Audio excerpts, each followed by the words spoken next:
перезвонить ему говорю, это надо собраться, это нужно объяснить семье, зачем ты поехал, как ты поехал, это надо приехать. Разные перелеты, да, сюда вам недалеко, мотается, ездит по сервису. Люди, каждый сфотографировать, слово сказать, это отдача энергии, да? Вот, есть в нем сила. Потому он и русский витязь. Давайте, братцы и девушки, похлопаем.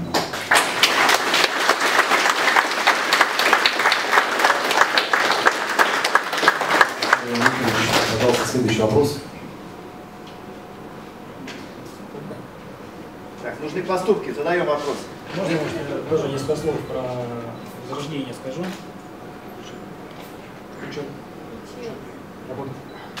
На самом деле, действительно, надо возрождать духовность, любовь к родине. И, как сам сказал, да, в последнее время деньги. Я не так давно общался со своим тренером, раньше в детстве занимался тоже вольной борьбой.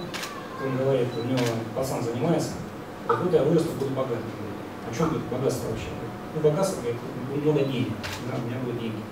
Он говорит, ты знаешь, говорит, за деньги есть вещи, которые за деньги не купишь.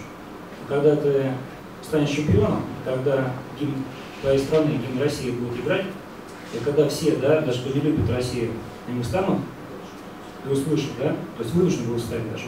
Вот это дорого стоит на самом деле. Вот это настоящая любовь к родине, это духовность. Это за деньги не купишь.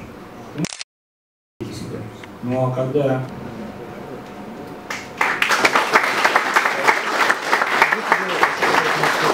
На самом деле деньги тоже никто не отменял. Вы знаете, чтобы нормально жить, ну нельзя совесть, честь, можно сказать, продавать за деньги.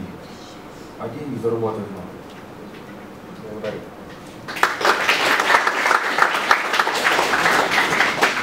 Пожалуйста, еще вопросы.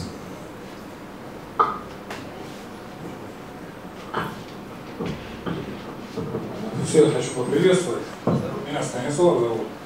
И вот хотелось бы задать вопрос именно по распорядке дня, как вы тренируетесь, как чемпион тренируется, а вообще тренировочный цикл как проходит, с утра во сколько проснулся, что проделал, сколько позанимался, сколько длится сам цикл тренировочный, соответственно, как восстанавливается.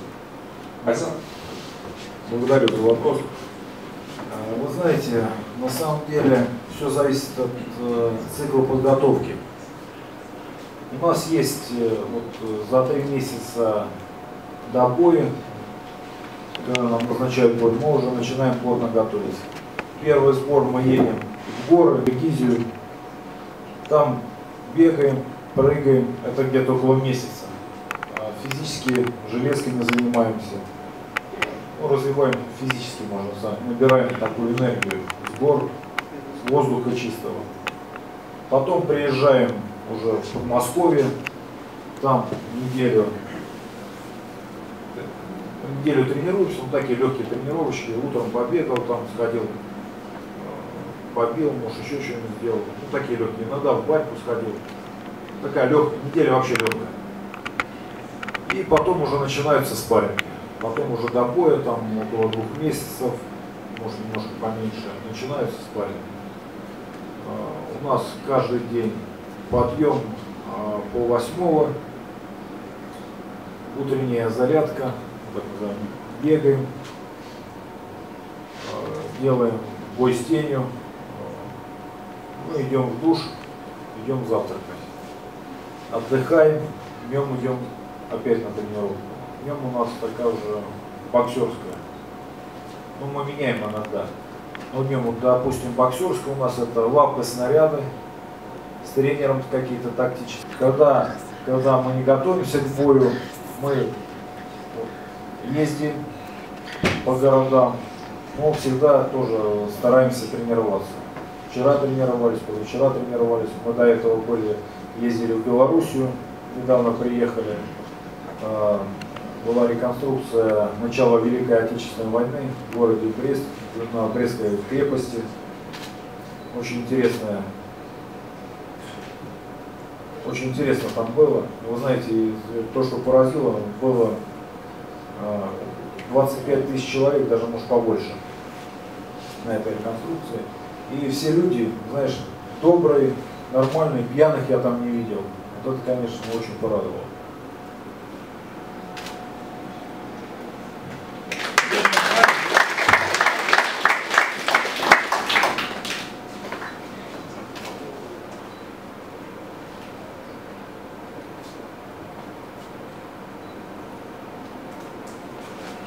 По поводу физической подготовки я хотел задать вопрос вам.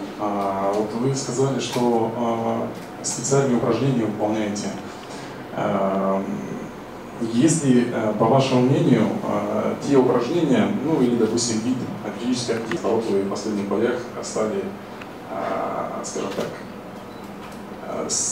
массу сбросили свою. Вот. Поэтому хотел бы задать вопрос именно по тем видам физических упражнений, которые, может быть, делают спортсмена сильнее и выделяют его на фоне общей массы других спортсменов.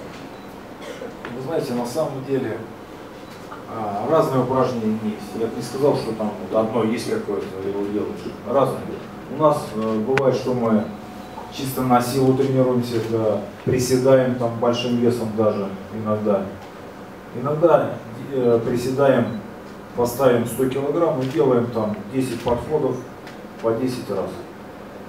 Это выносливость и сила сразу все идет. То же самое жим лежа. А иногда проводим круговую тренировку, или как сейчас модно ее называть, кроссфит, да. Кроссфит сейчас модно называть. Но мы ее по-старинке называем круговой тренировкой. Тоже она вырабатывает силу, выносливость. Вот, например, мы там берем штангу, поднимаем ее вверх, выталкиваем вверх ее 21 раз.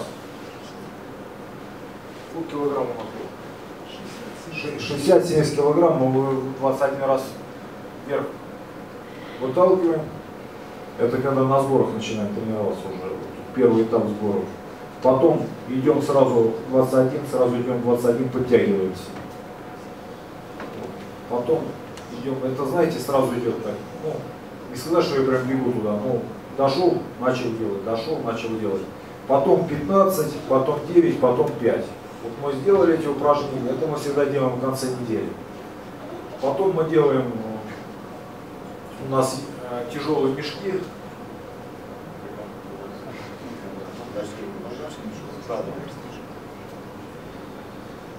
Закидываем его и сразу приседаем. Закидываем его на грудь, сразу приседаем. Тоже делаем 21 и идем, отжимаемся там. У нас есть кольца такие, мы отжимаемся на кольцах, чтобы руки ходили, чтобы они немножко. Вот это для выносливости, для силы. Ну, самое главное, это выносливость. Ты можешь сильным быть 1 раунд, 2 раунда, а надо, чтобы ты был сильным 12 раундов. Так что, знаете, у каждого есть свои какие-то, наверное, секреты, я не знаю. Вот я сейчас рассказал, как мы тренируемся у нас. Статики. У нас есть, но немного.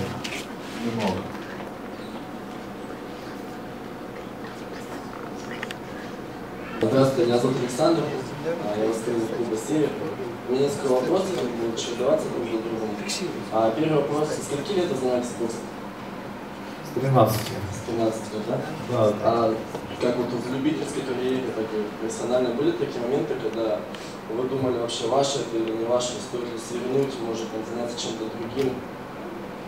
Знаете, были такие моменты, было тяжело, и, знаете, с ребятами стоял, ребята меня там били, блин. Мне так обидно было, думаю, елки-палки, думаю, может быть, бросить бокс, елки-палки. Я, кстати, до этого занимался музыкой, на баяне играл. Ну, потом я подумал, что все-таки надо перебороть себя. Поэтому я говорю, что спорт, ну, в частности, за себя говорю, бокс, он дает возможность уметь себя преодолевать. Это потребуется не только в спорте, но и в жизни тоже. Преодолевать надо себя уметь. И последний вопрос. Каким основным мотивом служит то, что вы делаете, начинали делать? То есть изначально это была просто любовь к спорту, и шаг за шагом видели достижения, или вы изначально с самого начала знали точно, куда вы идете, чего? Ну, конечно, я не знал, что там мог знать. Просто, вы знаете, как в детстве, наверное, во дворах мы жили в таком районе, что хотелось, конечно, быть сильным. Вот это, вот, наверное, самое главное. Ну и всегда отец учил с детства, что он у меня не пил, всегда занимался тоже, был боксером, что нужно быть сильным, надо уметь постоять за себя. У меня вот, может, в голове уже отложилось, я в своей жизни никогда, ни разу ни одной сигареты не выпил. Так что я этим горжусь очень сильно. Спасибо. Вот многие спортсмены иногда меняют виды спорта. В связи с тем, что сейчас ММА расцветает, так скажем, не было бы желания или возможности попробовать себя и в смешанных единоборствах? Вы знаете, на самом деле очень интересный вид спорта, но желания не было. Желания нет. Я боксер, зачем мне переходить туда и делать то, наверное, в чем я, может быть, не очень хорошо умею делать. Я, в принципе, люблю бороться, но все равно смешанное единоборство, там свой ритм, там своя какая-то тактика, техника. Так что, вот, я просто не видел смысла и никогда, в принципе, не хотел. Я занимался кикбоксом занимался. Параллельно занимался боксом, и кикбоксом, выступал по кикбоксу тоже. Ну и вот ходил там к ребятам, друзьям тоже. Сергей Харитонов есть такой, вот, кто меня тоже много учил бороться. С ним тренировались мы часто. Спасибо. Пожалуйста, еще вопрос. Здравствуйте всем. Спасибо огромное за приезд, Александр. Вопрос такой. Можете ли вы назвать самого сильного соперника, с которым вам приходилось встречаться на ринге, и соперника, с которым вы бы хотели встретиться, может, в ближайшее время, последующее? Спасибо большое.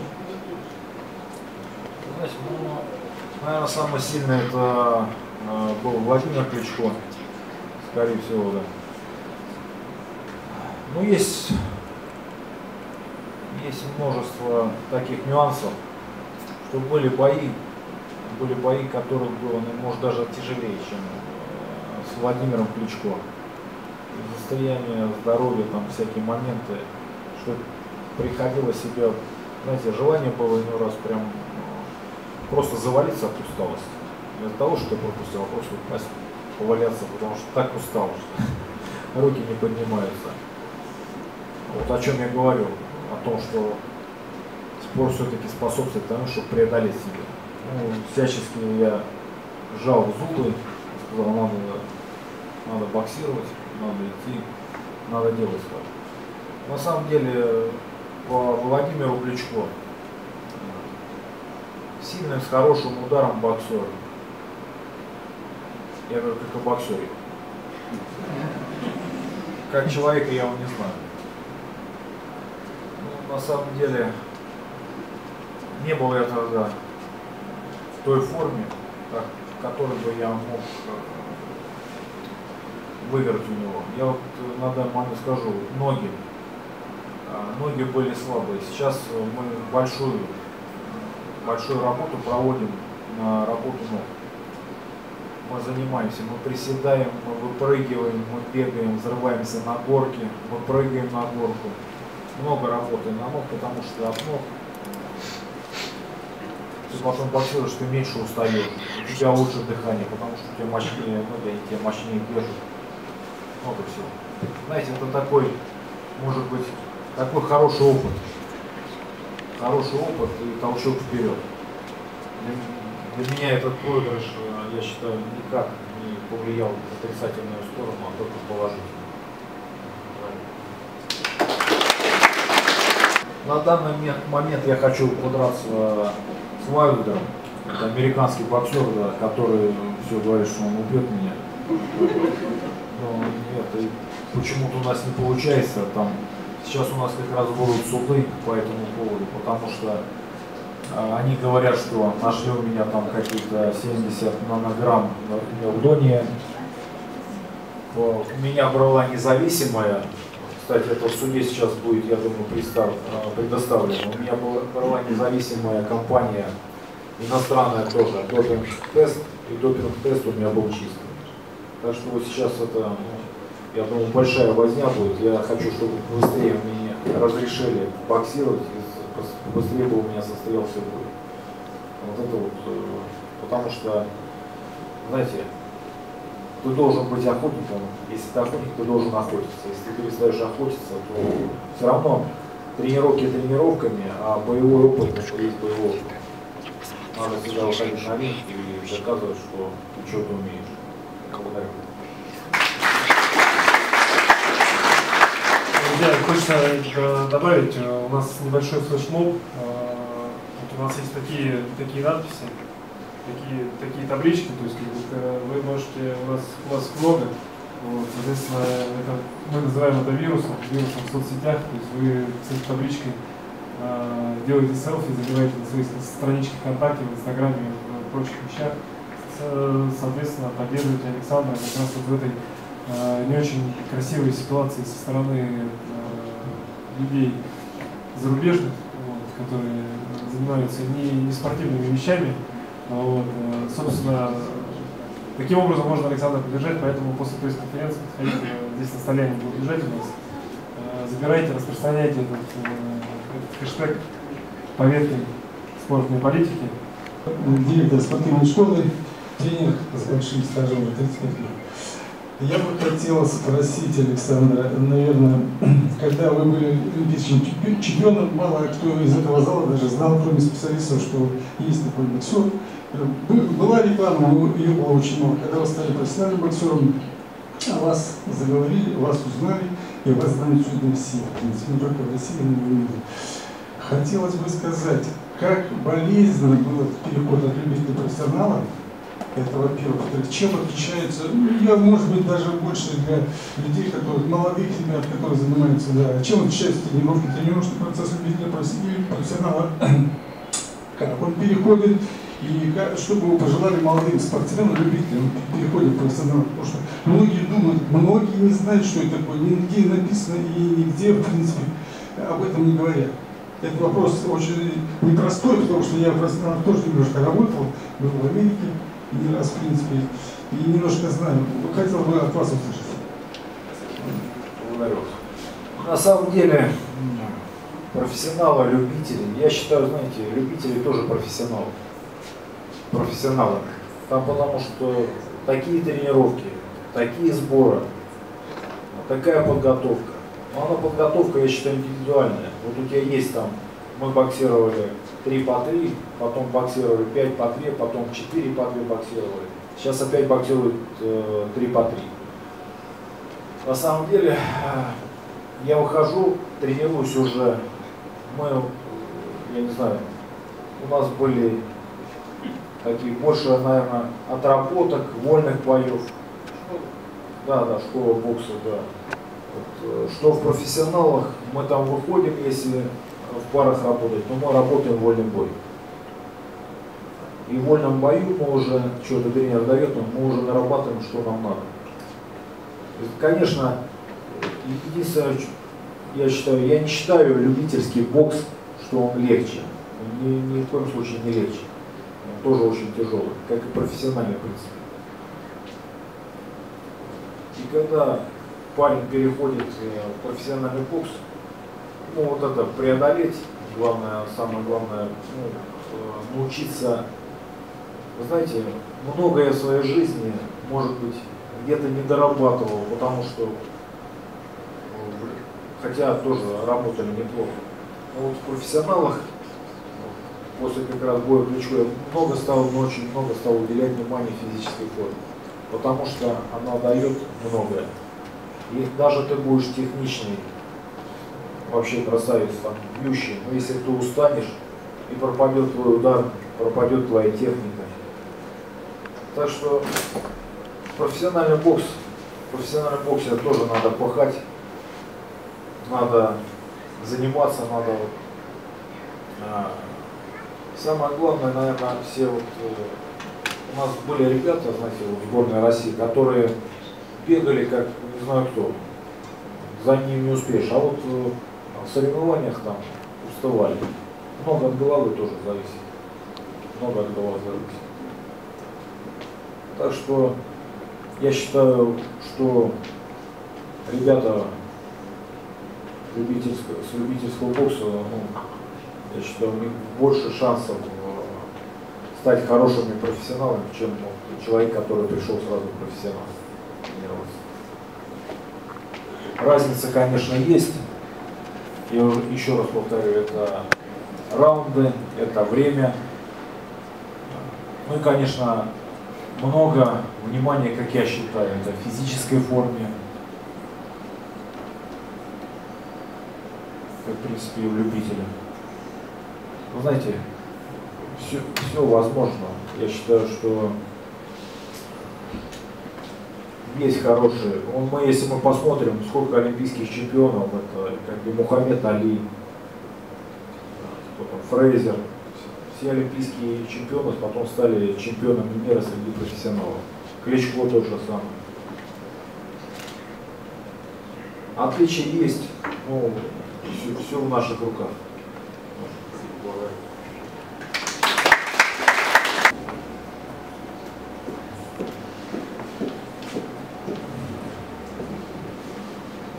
Здравствуйте, меня зовут Оксана.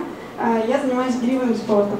Хотела узнать, вот вы все говорите про парней, как вы относитесь к девушкам в боксе, в тяжелой атлетике, пауэрлифтинге, в гиревом спорте, или вообще вместо дома сидеть? Как вы Я вообще к девушкам хорошо отношусь. Вы знаете, на самом деле я никогда не противился там женскому боксу, там еще чем-то, штангу, там. Это личное дело.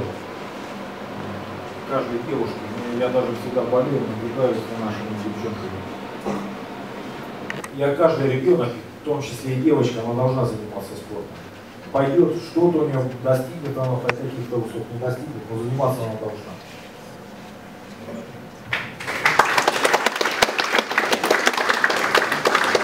Еще вопрос. Можно я задам тоже вопрос? Несколько на одну тему. Есть ли у спортсменов пенсионный возраст? И второй вопрос. Проект все-таки нацелен тоже на то, чтобы обратить внимание молодежи на пенсионеров, на проблемы их, да? Расскажите, как вернуть, я не знаю, пенсионерам востребованность, что ли, чтобы они себя чувствовали такими?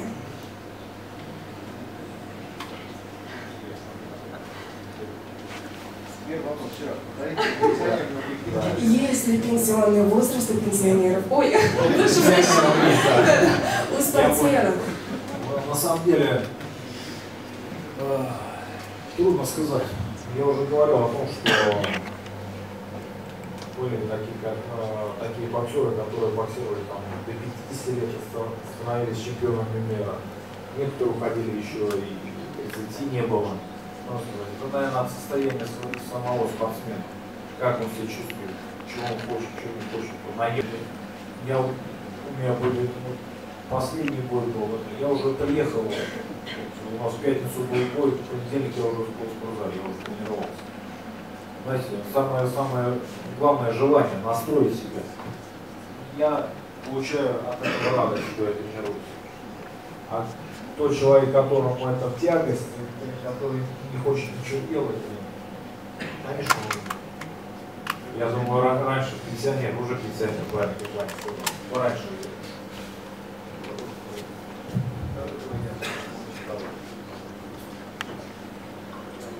Позвольте мне на второй вопрос ответить. Знаете, я сам уже пенсионер, хотя вроде еще с виду не очень. Мне кажется.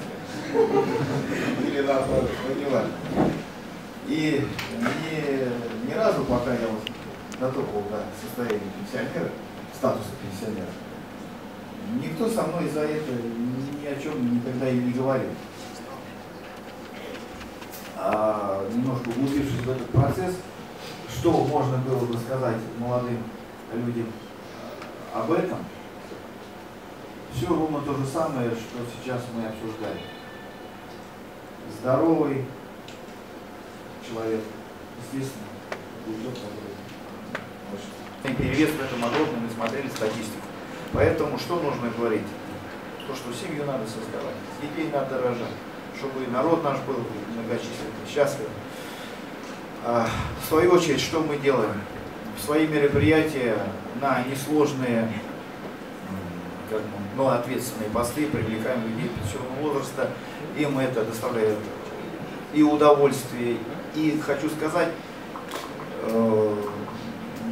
вот данный текущий проект стартовал в Москве, далее Орел, Петрозаводск, сейчас он в Сыктывкаре, другие еще города.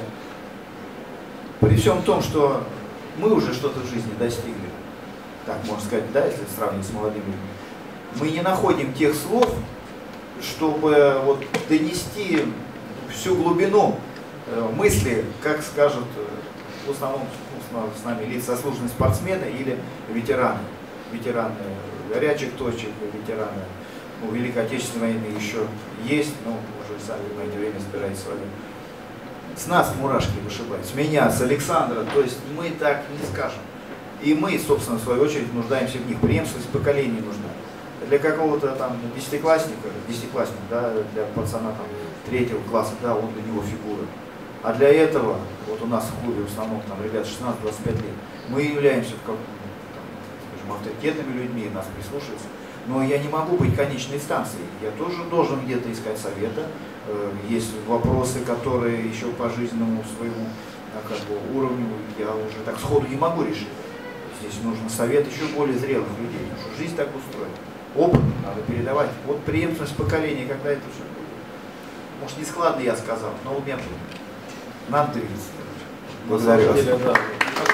Как я вам сказал, всячески привлекаем ветеранов, приглашаем их на форумы, приглашаем их на соревнования, они общаются с молодежью, это большого стоит. И когда они видят, что они нужны, вы знаете, они жить хотят и будут жить. Дружите ли вы с Денисом Лебедевым, тоже наш российский боксер известный, и планируете ли вы с ним поединки какие-то?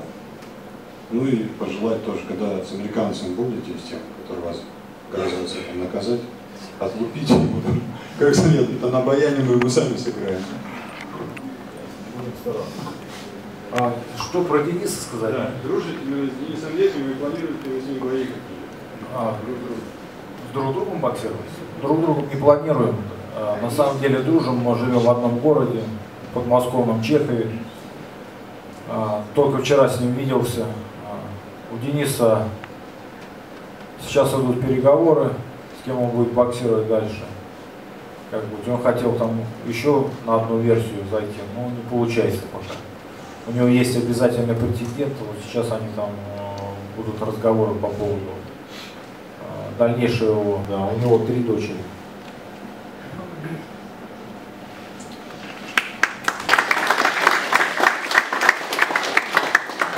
Еще вопросы, пожалуйста. Давайте немножко заканчивать. Есть ли еще вопросы? Еще парочку буквально. Здравствуйте, Александр. Вопрос следующий. Почему к Фредди Роучу не поехали тренироваться перед боем Кличко? Ведь у него на тот момент 6 чемпионов мира тренировался. Остальной опыт. Знаете, по поводу перед боем с Кличко. Была моя, наверное, вообще ошибка, что я вообще с кем-то начал тренироваться там. Был бы это Фредди Роуч или Тедди Атлас, да, тренировался там. Вы знаете, за короткое время навряд ли они что-то смогут переделать и сделать. Вот, я не знаю лично, но я думаю, что мне Америка, я был там, мне она вообще не понравилась. Вы знаете, там все такие крутые тренера, все так. Я, знаете, это все начинка одна и та же, просто фантики другие. Вот у них классно идет реклама. Они такую рекламу делают из своих тренеров, что мы даже здесь думаем, во, вот это вот величина, вот это да. А у нас есть такие же тренера, просто никому не нужные. Они сидят, тренируют детишек, но ничем они не хуже. Я не собирался никогда ехать в Америку тренироваться. Был момент, когда у меня там мой тренер Валерий Иванович Белов немножко захворал, заболел, и надо было с кем-то тренироваться. И там некоторые люди, сказать, подсуетились, не очень хорошие. Вот Тедди Атласа там где-то нашли. Хотя за Тедди Атласа я ничего плохого не могу сказать. Он хороший тренер, хороший, наверное, человек. Но все равно у нас разный менталитет. Они американцы, а мы русские. Вы знаете, я был там много раз. Я понял, что я с ними тренироваться никогда не буду. Денису нравится, мне нет. Я нашел, когда-то мы вместе даже тренировались с Иваном Кирбой. Я про него слышал, что он сейчас занимается с детьми, там тренируется. Я его нашел и вызвал, чтобы поговорить с ним насчет того, что нашей совместной подготовки к боям. Это после Кличко было уже. Мы с ним посидели, поговорили, ему там тоже много говорили за меня, что не стоит со мной заниматься, потому что я с характером, я там не буду выполнять. Во всяком было.